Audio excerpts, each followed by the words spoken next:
우리 시간 다 찬양하겠습니다. 사슴이 시내 물을, 사슴이 시내 물을 자기의 갈급함같이 내 영혼이 주를 찾고자 주를 갈망합니다. 주여 어찌합니까?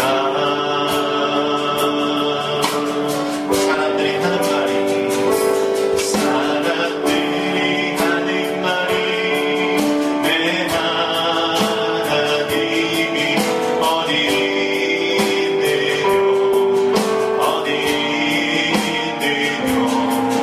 내가 밤낮으로 흘리니 주여 어찌합니까? 내 영혼아 내가 어찌하여 내 영혼아 내가 어찌하여 낭만하니 그냥 내가 어찌하여 불안하는 것 너는 너의 하나님을 알아라. 내 얼굴을 도우시는 내 하나님을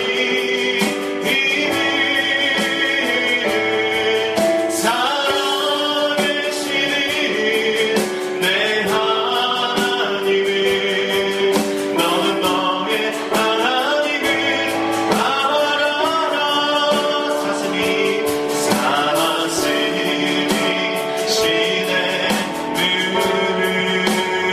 물을 자기의 갈급함같이 내 영혼이 주를 찾고자 주를 갈망합니다. 주여 어찌합니까?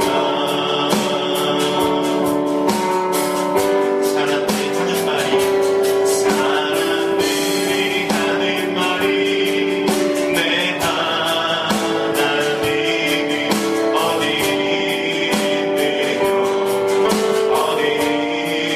있느뇨 내가 밤낮으로 흘리니 주여 어찌합니까? 내 영혼아 내가 어찌하여 내 영혼아 내가 어찌하여 낭만하니 그냥 내가 어찌하여 불안하는 것 너는 너의 하나님을 알아라. 내 얼굴을 앞에 도우시는 내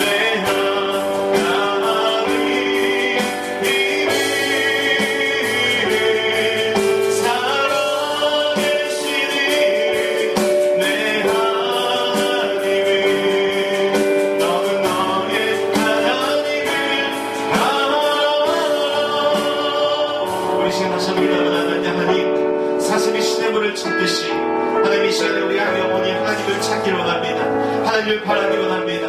우리의 모든 문제를 해결할 수 있는 분이고 인생의 모든 생사와 복과 이 땅을 창조하신 하나님 앞에 내가 하나님 사슴이 시냇물을 찾는 그 갈급함같이 하나님을 찾기를 원합니다. 내 안에 하나님 예배를 파괴하고 세상적인 생각들을 얘기하는 모든 악한 원수마귀들 예수 이름으로 떠나가게 하여 주시고 하나님 말하고 하나님께 집중할 수 있도록 주님 도와주시옵소서.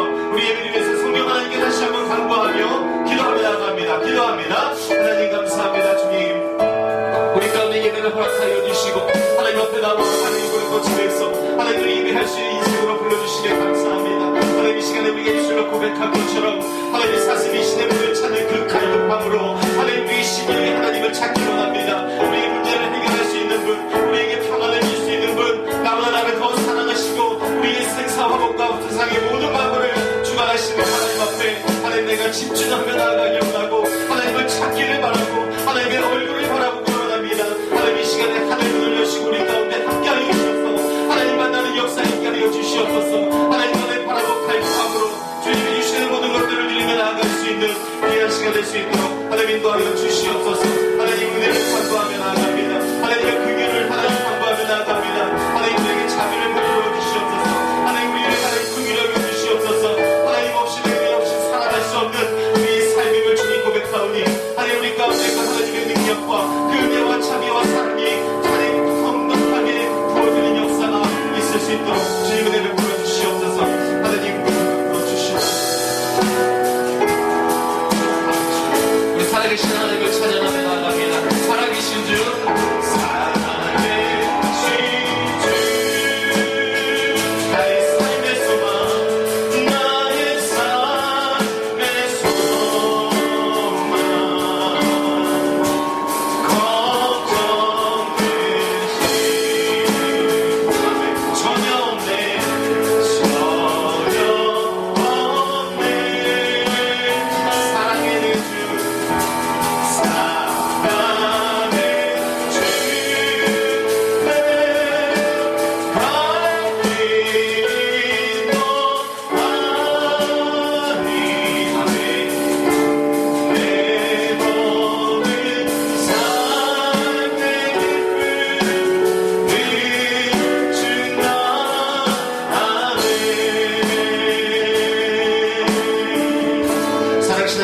박수 치며 함께 찬양하겠습니다.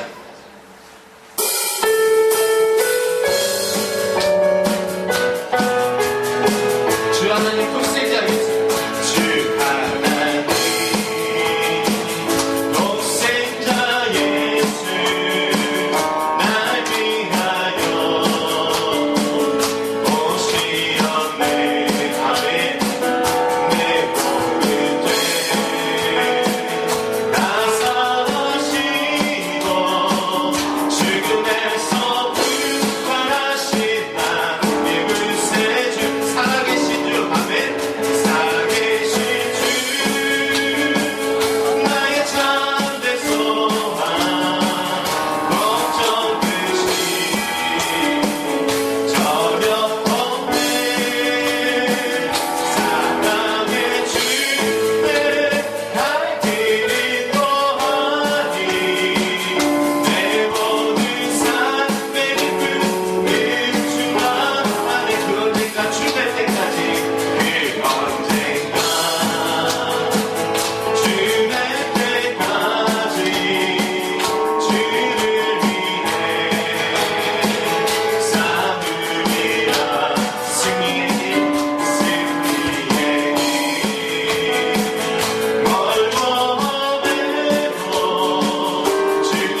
기쁨을 아멘 찬양함의 기쁨을 감사함의 영광을 강구함의 하나님 알도록 하셨네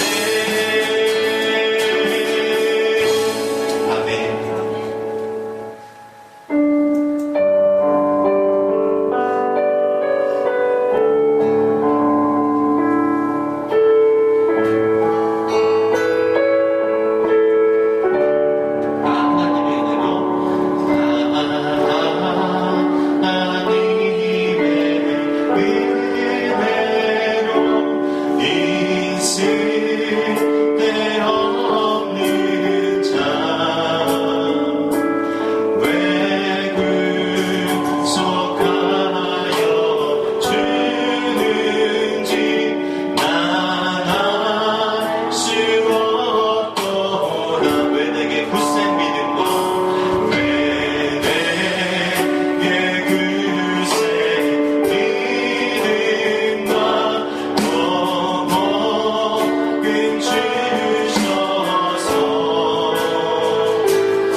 예배 가운데 오신 여러분 예수 이름으로 다시 한번 환영하고 축복합니다. 우리가 비록 마스크는 쓰고 앉아있지만 여러분 우리는 마음을 열고요. 또 눈을 하나님께 두고 또 크게 아멘하면서 우리가 하나님의 말씀을 붙잡을 수 있는 귀한 시간 되길 바랍니다. 영국에 여러분 무신론자 유명한 사람이 있습니다. 바로 조셉 바커라는 사람입니다. 이 조셉 바커라는 사람이요. 어느 날 광산촌에 자기의 강의를 하러 그리고 자기의 입장을 밝히려 이렇게 갔다고 그래요. 그래서 북부 광산촌 깊은 곳까지 들어갔습니다. 그 열정이 대단하죠. 거기 가서 기독교와 성경을 비판하는 그런 강연을 했다고 해요. 이 강연을 마친 후에 이 조셉 바커의 목적이죠. 무신론자이기 때문에 목적이 뭡니까? 신은 없다는 것을 사람들에게 이끌어내는 것이 그 사람의 목적이에요. 그래서 이 사람이 이 강연을 마친 후에 예수의 이야기는 하나의 신화에 불과하다라는 이 사실을 자기의 의견을 강조하며 자신에게 동조할 것을 그곳에 모인 사람들에게 요구하였습니다. 그런데 이때에 검은 광부복을 입은 사람이 그 자리에서 일어나서 이 조셉 바커에게 이렇게 이야기를 합니다.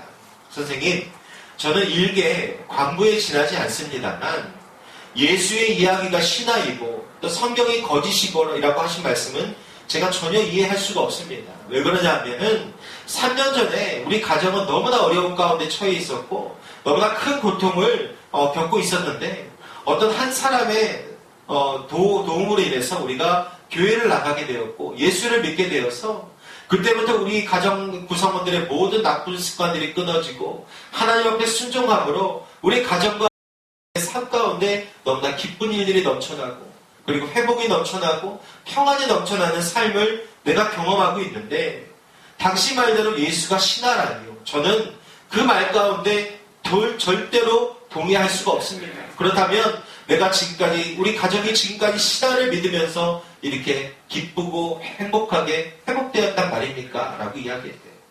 이 말을 들은 이 무신론자 조셉 바커는요. 이 유식하고 많이 배운 이 조셉 바커가 그 자리에서 아무런 대답도 하지 못하고 그냥 그 자리를 떠났다고 합니다. 여러분, 하나님을 만나지 못하면요. 하나님을 경험하지 못하면 우리가 무신론자는 아니더라도 예수 그리스도가 우리의 신앙 가운데 하나의 신화가 될 수 있습니다. 우리의 신앙이 그렇게 전락할 수 있다는 거예요. 여러분, 절대로 우리의 신앙은요. 신앙 가운데 머물러 있는 신앙은 안 됩니다. 우리의 신앙이 이론에만 머물러 있어서도 안 됩니다. 우리의 신앙이 불신에 머물러서는 더더욱 안 된다는 것을 여러분 꼭 깊이 기억하시길 바랍니다. 우리의 신앙은요. 확신과 체험과 그리고 충만한 은혜 그 자리로 우리가 들어가야 된다는 거예요. 무엇에도 흔들리거나 가우뚱거리지 않는 여러분 확고부동한 그 확신의 자리로 항상 나아갈 수 있는 저와 여러분이 되길 바랍니다. 오늘 본문 말씀은요. 나다나엘이 예수님을 만나서 완전히 새 사람으로 변화되는 그 일들을 기록하고 있습니다. 나다나엘이라는 이 단어는요. 하나님의 선물이라는 그런 뜻을 가지고 있는 이름입니다. 그의 이름은요. 성경 전체에서 오늘 본문 딱에서 한 번만 나옵니다.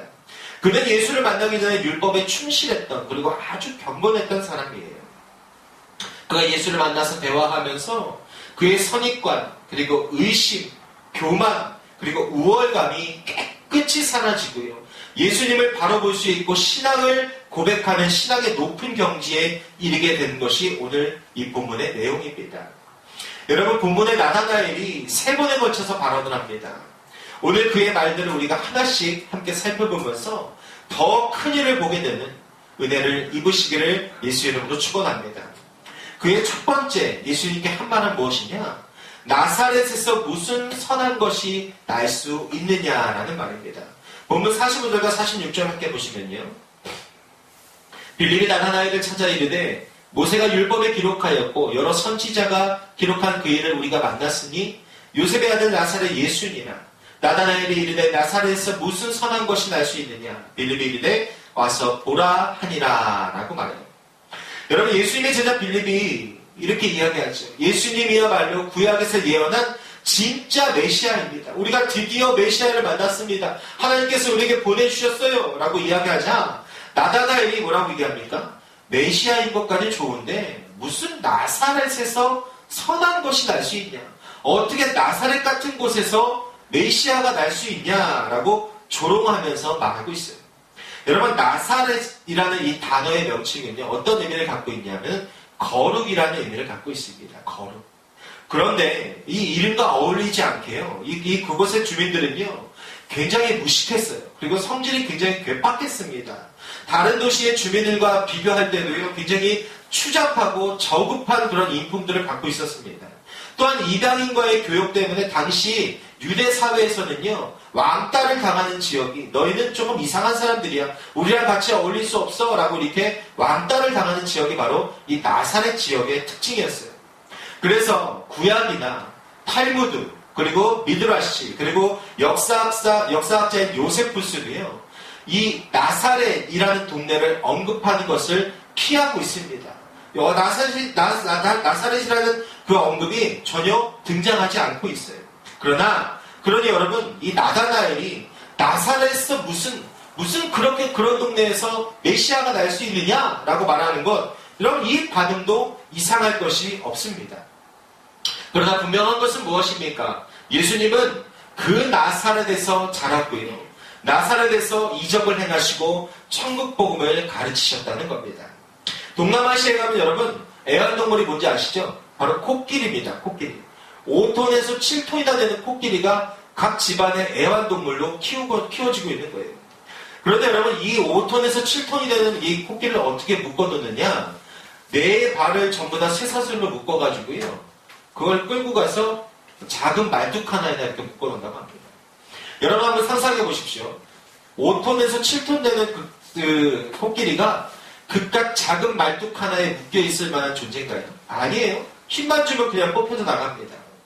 그런데 그럼에도 불구하고 이 코끼리가 그 말뚝을 뽑고 갈 수 없는 이유가 있는데, 코끼리의 기억력이 굉장히 좋다고 그래요. 한 번 갔던 길은 절대 잊어버리지 않을 정도로 기억력이 되게 좋은데요.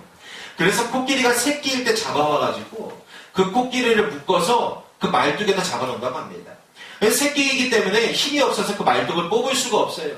평생 그렇게 자란 이 코끼리에게는요, 이상한 믿음이 각인이 된다고 합니다. 무엇이냐? 나는 절대로 저 쇠사슬을 끊고 어디를 갈 수 없어 라는 그 믿음이 각인이 되어진대요.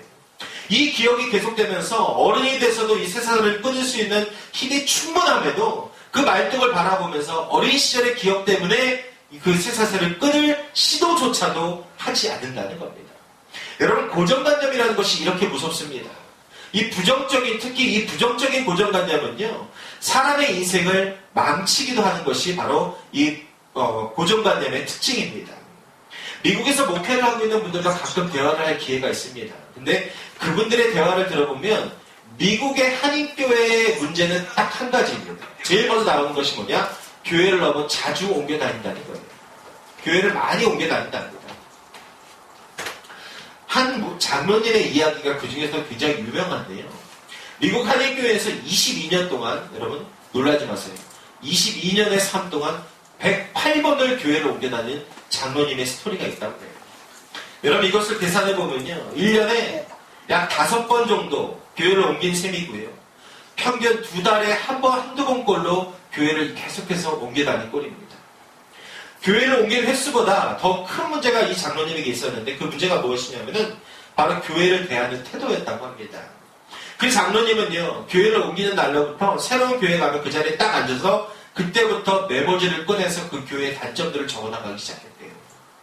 목회자의 허물을 맨 처음 적고요. 그리고 자기 눈에 드러난 허물들을 다른 사람들에게 이야기해주고, 교회 주보가 어떻더니, 성가대가 이상하다느니, 식당의 음식은 어떻니 하면서 교인들의 태도든 교회의 단점들을 낱낱이 메모지에 적어가지고요, 마치 그것이 자신의 보물인 것처럼 그렇게 들고 다니며 사람들에게 자랑했다고 합니다. 그런데요, 문제가 왔어요. 그렇게 살다가 이 장로님이 죽었어요. 죽었는데 그래도 장로라는 직분을 가지고 있는데요, 그 어떤 교회에서도 이 장로님의 장례를 치러줄 수가 없었습니다. 왜요? 등록한 교회가 한 군데도 없었어요. 정착한 교회가 없었기 때문에요. 다행히도 이 장로님이 돌아가시기 전에 마지막으로 섬겼던 교회 목사님이 그를 불쌍히 여겨서 그 자기의 장례를 치러줬다고 합니다. 여러분, 만약 이 장로님이 천국에 올라가서 주님 앞에 이 108개 교회의 허물을 기록한 이 두툼한 노트를 펴놓는다면, 여러분, 주님께서 그 장로님에게 뭐라고 하실까요? 여러분, 우리의 영혼이 건강하려면요, 좋은 것들을 볼 줄 알아야 됩니다. 나쁜 것이 눈에 보인다 할지라도 그 나쁜 것 안에 섞여있는 좋은 것들을 바라볼 줄 아는 눈이 있어야 돼요. 그리고 좋은 것을 배우려고 노력하고요, 그리고 좋은 것을 따르고 말하면서 마음에 품고, 여러분, 그 길을 따라가려고 애쓰는 것, 순종하는 것, 여러분, 이것이 우리 가운데 좋은 삶과 그리고 바른 신앙들을 이끌어낼 줄 믿습니다. 여러분, 우리가 감히 나다나엘이 예수님을 무시할 수 있습니까? 여러분, 감히 우리가 하나님의 교회를 비하할 수 있어요? 하나님의 형상을 입고 있는 다른 사람을 우리가 누구라고 우리가 함부로 말할 수 있겠습니까? 어느 누구도요, 남을 무시하거나 경멸할 자격이나 특권은 하나님께서 우리에게 주시지 않았습니다. 모든 사람들은요, 하나님의 귀한 자녀이고 하나님의 걸작품입니다. 모든 사람에게는요, 하나님의 성품대로 아주 선한 그 마음들을 가지고 있어요. 그리고 하나님은 모든 사람들에게 기대하고 계시고 모든 사람들에게 사명을 주셨습니다. 부정적인 시각과 여러분 부정적인 관념들, 우리는 이것을 버려야 됩니다. 그것이 오늘 말씀대로 더 큰 일을 보게 되는 여러분 시작이 될 줄 믿으시기 바랍니다. 두 번째 나다나엘의 말은요, 이거였습니다. 주님 앞에 어떻게 나를 아시나이까 입니다. 47절과 48절 말씀 같이 읽어보겠습니다. 시작. 예수께서 나다나엘이 자기에게 오는 것을 보시고 그를 가리켜 이르시되 보라, 이는 참으로 이스라엘 사람이라. 그 속에 간사한 것이 없도다. 나다나엘이 이르되 어떻게 나를 아시나이까. 예수께서 대답하여 이르시되 빌립이 너를 부르기 전에 내가 무화과 나무 아래에 있을 때에 보았노라. 아멘. 여러분, 나다나엘이 예수에 대하여서 나사렛에서 무슨 선한 것이 날 수 있느냐라고 조롱하였을 때에 빌립은요, 그 자리에서 나다나엘과 논쟁하지 않고 어떻게 했습니까? 와 보라 라고 말하면서 예수님 곁으로 데려갔습니다. 예수님께서 나다나엘을 보시고요, 뭐라고 말씀하셨습니까? 보라, 이는 참으로 이스라엘 사람이라. 그 속에 간사한 것이 없도다 라고 말씀하셨어요. 나다나엘은 예수님을 비하하면서 예수님을 조롱할 생각으로 주님 앞에 나아갔지만 예수님께서는 어떻게 했습니까? 나다나엘을 크게 칭찬하고 그를 세워주셨습니다. 여러분, 이처럼 비난 대 비난은요, 더 큰 비난과 상처를 낳게 됩니다. 그러나 여러분, 비난 대 칭찬은요, 더 큰 칭찬과 회복을 낳게 된다는 것을 우리는 이 예수님의 모습에서 기억해야 될 줄 믿습니다.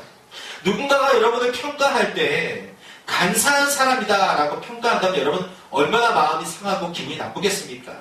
그러나 진실한 사람이다 라고 한다면 여러분 우리가 얼마나 기분 좋고 우리의 마음 가운데 뿌듯함이 일어나겠습니까?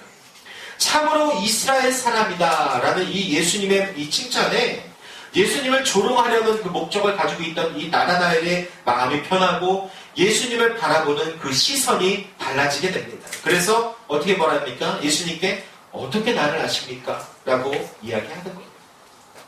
나다나엘이 궁금했겠죠. 여러분, 처음 본 사람이 여러분에 대해서 이렇게 서술한다면 얼마나 궁금하겠습니까? 저 사람이 누구한테 내 얘기를 들었나? 어디서 나를 봤나? 나에 대해서 어떤 정보를 알고 있나? 여러분, 이런 것들이 얼마나 궁금하겠어요. 나다나엘이 똑같았습니다. 어떤 사람의 소개로 자신을 알고 계실까? 아니면 누구에게 무슨 말을 들어서 예수님의 나에 대해서 알고 계실까? 나에 대해서 무엇을 알고 계실까? 굉장히 궁금했습니다. 여러분, 예수님이 나다나엘에 대해서 아는 것은요, 듣고 그를 알아서 미리 누가 알려줘서 알게 된 건가요? 아닙니다. 왜 그렇습니까? 예수님의 전지성 때문에 이 사실을 알 수 있는 거죠. 빌립이 너를 부르기 전에 내가 무화과 나무 아래에 있을 때 보았노라 라고 말씀하셨어요. 여러분, 무화과 나무는요, 무성한 커다란 잎으로 그늘을 제공하는 그런 잎입니다.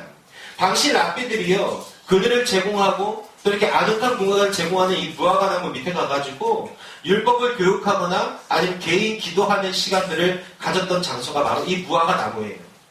따라서는 무화과 나무 아래라는 이 표현은요, 나다나엘이 예수 그리스도를 만나기 전에 율법을 묵상하고 기도하고 있었다는 것을 의미하고 있습니다. 이미 예수님은요, 그 중심을 알고 계셨다는 거예요. 그가 말씀을 읽고 경건하게 살려고 애쓰는 삶이라는 것을 알고 계셨다는 겁니다. 나다나엘의 기도 생활과 그가 하나님 앞에 어떤 기도를 드렸는지 그 내용들을 주님은 다 알고 계셨다는 거예요. 어느 교회 목사님이요, 주일 아침 설교에서 죄에 대해서 좀 강하게 말씀하셨다고 합니다. 죄에 대해서 강하게 좀 이야기했대요. 그런데 이튿날 한 여자 성도가 찾아와서 목사님에게 이렇게 이야기했대요. 목사님, 안 그래도 우리 자녀들이 교회 나오기 싫어하는데 어제 목사님이 너무 죄에 대해서 강하게 말씀하셔가지고 더 나오기 싫어합니다. 앞으로는 좀 그렇게 설교 안 해주셨으면 좋겠습니다 라고 이야기했대요. 이 이야기를 들은 목사님께서 그냥 말없이 일어나셔서 창고에 가가지고 한 병을 들고 나오셨다고 해요. 근데 그 병에는 뭐라고 써있냐? 독극물이라고 써있었다고 합니다. 그리고 이렇게 이야기했대요. 집사님, 알겠습니다. 지금 집사님께서 하시는 말씀이 이 병에 써있는 독극물이라는 것을 지우지 말라는 거죠. 떼지 말라는 거죠. 그냥 독극물을 독극물이라고 붙여놓으라는 말씀이시죠. 라고 이야기해요. 집사님, 독국물을 떼지 않으면, 독국물에 독국물이라고 써놓지 않으면, 여러분, 집사님, 이걸 마시면 우리는 죽게 됩니다. 생명을 잃게 됩니다. 예나 지금이나 사람들이 죄에 대해서 싫어하지만, 죄라는 말을 빼고 달콤한 말만 하기를 원하지만, 독약을 꿀이라고 하더라도 절대로 꿀이 되지 않습니다. 우리에게 오히려 더 위험을 줄 뿐입니다. 라고 이야기했대요. 말씀 앞에서 귀를 막으시고, 여러분, 말씀 앞에서 반항하는 길은요, 여러분, 저주의 길입니다. 여러분, 오해하지 마십시오. 목사의 말 가운데 순종하지 아니하면이 아니에요. 하나님의 말씀 앞에서 순종하지 아니하면, 하나님의 말씀 앞에서 우리의 귀를 막고 살면, 여러분, 그 길은 저주의 길이라는 겁니다. 지옥의 대로라는 거예요. 예수님은요, 여러분 기억하셔야 됩니다. 우리의 진실함을 아십니다. 우리의 열정과 우리의 충성도 알고 계십니다. 그리고 그 불꽃 같은 눈으로 우리의 삶을 항상 바라보고 계셔요. 그러나 또한 우리의 죄악도 알고 계십니다. 우리의 연약함도 알고 계셔요. 우리의 모든 것을 알고 계시는 분이 우리 하나님이시고 우리 예수 그리스도이십니다. 그렇기 때문에 여러분, 우리에게 성령을 통해서 항상 말씀하시죠. 우리의 모든 것을 아시는 예수님께 우리는요, 나다나엘처럼 어떻게 주님 나를 아십니까? 라고 말하면서 겸손히 나아가야 될 줄 믿습니다. 우리의 마음을 열고 나아가야 됩니다. 말씀이 나를 변화시킬 수 있도록 마음을 열어야 된다는 거예요. 내가 말씀을 판단하는 것이 아닙니다. 내가 능력이 있기 때문에 하나님께 칭찬받는 것이 아닙니다. 내가 강하기 때문에, 내가 믿음이 좋기 때문에 여러분, 내가 구원받는 것이 아닙니다. 말씀이 나를 변화시키는 것이고, 말씀이 나에게 능력을 주시는 것이고, 말씀이 나를 구원의 길로 인도함을 믿으시기 바랍니다. 힘과 용기와 소망을 주기도 하고, 책망도 그리고 부끄러움을 느끼기도 합니다. 그러나 여러분, 우리로 하여금 더 큰 일을 보고 더 큰 일을 감당할 수 있도록 이끄시는 것이 하나님의 말씀임을 여러분 기억하시기 바랍니다. 그러니 여러분, 주님께 마음을 여십시오. 그리고 겸손하게 말씀을 바로 듣고 순종하며 살아가는 저와 여러분의 인생 되시길 축원합니다. 세 번째 나다나엘의 말은요, 49절에 기록되어 있습니다. 나다나엘이 대답하되 랍비여, 당신은 하나님의 아들이시오, 당신은 이스라엘의 임금이로소이다. 아멘. 예수님을 새롭게 알게 된 나다나엘, 예수님의 그 말씀 앞에 마음을 연 나다나엘의 고백이 바뀌었어요. 예수님을 조롱하였던 자가 이제는 하나님을 인정하고 있어요. 예수님 앞에 고백하고 있습니다. 여러분, 나다나엘이 고백한 이 하나님의 아들, 하나님의 아들은요, 예수님이 하나님이시다라는 고백입니다. 이스라엘의 임금이라는 이 표현은 무엇이냐? 유대인들이 자주 사용하는, 유대인들에게 잘 알려진 오실 메시아에 대한 별명이 바로 유대인의 임금이에요. 즉, 예수님이 내가 만난 당신이 메시아라고 고백하는 거예요. 조금 전까지만 해도 나사렛에서 무슨 선한 것이 날 수 있냐며 조롱하고 비아냥거렸던 이 나다나엘이 주님 앞에, 말씀 앞에 마음을 열고 주님을 이제 그리스도로 보기 시작한 겁니다. 주님이라고 고백한 거예요. 여러분, 이 고백은요, 베드로가 했던 고백이죠. 주는 그리스도시요 살아계신 하나님의 아들입니다 라고 고백한 이 고백과 같은 의미의 고백입니다.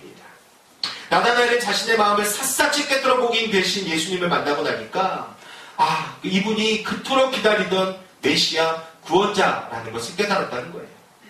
여러분, 어느 가정에 긴 수염 할아버지가 있었다고 합니다. 수염이 여기까지 길었다.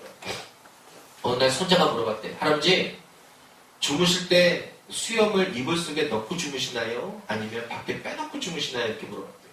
근데 이렇게 긴 수염을 오랫동안 유지했던 이 할아버지가 그 질문을 듣자 기억이 나지 않는 거예요. 내가 어떻게 하고 잤지? 그래서 손자에게 이렇게 얘기했대요. 내가 오늘 밤에 한번 해보고 내가 아침에 얘기해 줄게. 할아버지는 잠자리에 누웠습니다. 수염을 이불 속에 넣어놨어요. 그러자 너무 답답한 거예요. 그래서 다시 수염을 이불 속으로 빼놨다고 합니다. 그런데 또 뭔가 좀 허전하더랍니다. 결국 이 할아버지 어떻게 했는지 아십니까? 밤새 수염을 이불 속에 넣었다 뺐다 하냐고 한숨도 잠을 못 잤다고 해요. 여러분, 우리가요, 의식 없이 살아갈 때는요, 고민이 없습니다. 아무런 개념 없이 의식 없이 살아갈 때 우리 인생 가운데 고민이 없어요. 교회 다니기 전에는요, 우리 인생 가운데 걸리는 것들이 하나도 없습니다. 믿음이 작을 때는 내 마음대로 하지만 갈등이 전혀 없었어요. 처음에 예수 믿기로 결정하는 사람들이 제일 고민하는 게 이거 아닙니까? 교회 나가니까 왜 이렇게 하지 말라는 것도 많고 하라는 것도 많냐? 지금까지 내 인생 가운데 내가 주인이었고 난 편하게 살았고 이런 의식 없이 살아왔는데 왜 나보고 죄인이라고 그러냐? 왜 나보고 이렇게 하라는 게 맞냐? 여러분 이것 때문에 많이 고민하잖아요. 그러나 여러분 교회를 다니면서 예수님을 만나니까 이것저것 불편한 것이 많아지는 거예요. 사는 것이 무엇인지, 죄가 뭔지, 의로운 것이 무엇인지, 어떻게 살아야 되는지 깨달은 다음부터는, 들은 다음부터는 마음 가운데서 머릿속에서 고민이 생기게 되는 겁니다. 그렇다고 다시 이전으로 돌아간다면 여러분 참으로 어리석은 인생이죠. 하나님을 만나는 것이 가장 현명한 인생입니다.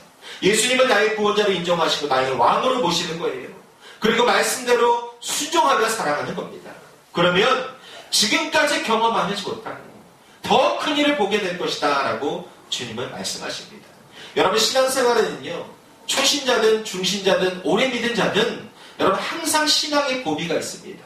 예배의 고비도 있고요, 기도의 고비도 있고 말씀 앞에서의 고비도 있습니다. 그리고 믿음의 삶과 의의 삶을 이뤄내기 위한 그 고비가 항상 있어요. 그러나 그때에 우리가 하나님의 손을 붙잡아야 된다는 거예요. 말씀 가운데 순종해야 된다는 겁니다. 그 고비를 넘기게 되면 뭐라고 말씀하십니까? 내가 지금의 내 인생보다 더 큰 일을 경험하고 보게 되는 그 은혜와 그 복이 내 삶 가운데 임한다는 것입니다. 예수님은 우리를 잘 아시기 때문에 우리에게 가장 좋은 것이 무엇인지, 우리를 행복하게 하는 것이 무엇인지 절대 놓치지 않으십니다. 그리고 그것을 우리에게 주시기 위해서 말씀하고 인도하시는 분, 그분이 바로 우리 주님이십니다. 예수님은요, 여러분 우리의 종이 아닙니다. 내 인생 살기 위해서, 내가 원하는 것 얻기 위해서 예수님께서 나의 심부름을 해주는 그런 종이 아니라는 거예요. 그분은 우리의 하나님이시며 우리의 구원자이십니다. 이 고백이 여러분 삶 가운데 흘러넘칠 수 있는 인생 되시길 축원합니다. 여러분 사순절 기간입니다. 이제 다음 주가 되면 고난주간이 시작되고요, 곧 부활절을 맞이하게 됩니다. 사순절 기간 동안에 말씀과 기도 생활 가운데 여러분 분명히 성령님께서 각 사람에게 주시고 깨닫게 하시는 그 말씀이 있을 겁니다. 격려와 위로의 말씀도 있을 것이고요, 그리고 책망과 권면의 말씀도 있을 것입니다. 사람과 때에 따라서는 예언의 말씀도 공급하실 겁니다. 예배를 통해서, 사람들을 통해서, 그리고 환경을 통해, 마음을 통해, 때로는 음성으로 우리에게 주시는 이 하나님의 말씀을 우리가 잘 기억하고 말씀대로 순종하는 기간 되시길 바랍니다. 여러분 단언컨대 그럴 때에 여러분들은 올해 더 큰 일들을 반드시 경험할 수 있게 될 것이고 하나님의 더 큰 은혜를 잊게 될 줄 믿으시기 바랍니다. 그리고 말씀 앞에서 순종의 삶이 주님께서 사순절 기간에 우리에게 가장 원하시는 하나님의 뜻임을 여러분 기억하시길 바라요. 사순절 기간이지만 말씀과 기도 생활을 놓치고 있다 하더라도 여러분 염려하지 마십시오. 좌절하지 마십시오. 주저앉지 마십시오. 오늘부터라도, 지금 이 시간부터라도 여러분 말씀과 기도의 자리로 나아가시길 바랍니다. 그분에게도 여러분 절대 주님 책망하지 않으시고 인생의 가장 좋은 길들을 열어주실 것입니다. 그러면 그 길을 감사함으로 그냥 걸어가면 됩니다. 그냥 예수 그리스도의 자녀된 제자된 삶을 우리가 누리며 나아가면 된다는 겁니다. 사랑하는 성도 여러분, 부정적인 고정관념 여러분 생각 버리시길 바랍니다. 나를 잘 아는 예수님께 마음을 여십시오. 여러분 나를 잘 아는 그 주님께 마음을 열어서 신앙이 깊어질 수 있도록 애쓰는 기간 되시길 바랍니다. 이것이 우리를 향한 하나님의 뜻입니다. 이 삶이 우리가 하나님께 영광 돌리는 삶입니다. 이 삶이 세상에서 하나님의 자녀로서의 특권을 누릴 수 있는 가장 빠르고 확실한 길을 여러분 꼭 기억하시길 바랍니다. 다른 것 바라보지 마십시오. 다른 것 찾아다니지 마시고요, 말씀과 기도의 자리에서 순종하십시오. 귓가에 들려오는 세상의 소리에 이런 마음 흔들리고 왔다 갔다 하지 마시고요, 코로나와 세상 만사 가운데 여러분 마음 빼앗기지 마시고 주님의 말씀 앞에 집중하고 순종하며 나아가시길 바랍니다. 여러분 이 17세기 흑사병 스토리 아시죠? 17세기 흑사병에 걸려서 수많은 사람들이 죽었는데 그거보다 더 어처구니 없는 결과가 무엇이었습니까? 흑사병에 걸려서 죽은 사람보다 흑사병이 나에게 찾아올까 두려움에 떨다가 우울증에 걸려 자살하고 심신이 약해져 죽은 사람들이 흑사병, 전염병에 걸려 죽은 사람보다 더 많았다는 거예요. 지금은요, 코로나 바라볼 때가 아닙니다. 코로나의 마음을 뺏기고 두려움으로 살아갈 때가 아니에요. 지금은 그 어느 때보다도 우리 주님 바라보고 그분의 음성에 귀 기울이고 순종함으로 우리가 나아가야 할 때입니다. 그리고 그 주시는 은혜로 우리가 살아갈 때임을 여러분 기억하시기 바랍니다. 다시 한번 여러분 간곡히 권고합니다. 말씀과 기도의 자리로 나아가십시오. 그리고 그곳에서 여러분 순종하십시오. 예수 그리스도의 보혈의 능력으로 사단의 권세와 고정관념을 여러분 깨트려 버리시길 바랍니다. 그래서 더 크고 위대하고 여러분 높고 신령하고 하늘이 열리고 하나님의 사자를 볼 수 있는 더 큰 일을 보는 여러분 성도들의 삶이 되시길 예수 이름으로 간절히 축원합니다. 우리 시간 들은 말씀 기억하면서 함께 찬양했으면 좋겠습니다. 아멘. 이제는 우리 주 예수 그리스도의 은혜와 하나님 아버지의 사랑하심과 성령 하나님의 역사하시고 동행하시기 오늘 말씀을 마음 가운데 새김으로 이제는 주님 앞에 마음을 열고 이 어려운 때에 하나님의 얼굴을 바라보기 원하며 은혜를 간구하는 모든 주의 자녀들과 그들의 하나님 가족들과 속한 가정과 직장과 학교와 모든 것 가운데 지금부터 영원토록 함께 있을지어다. 아멘.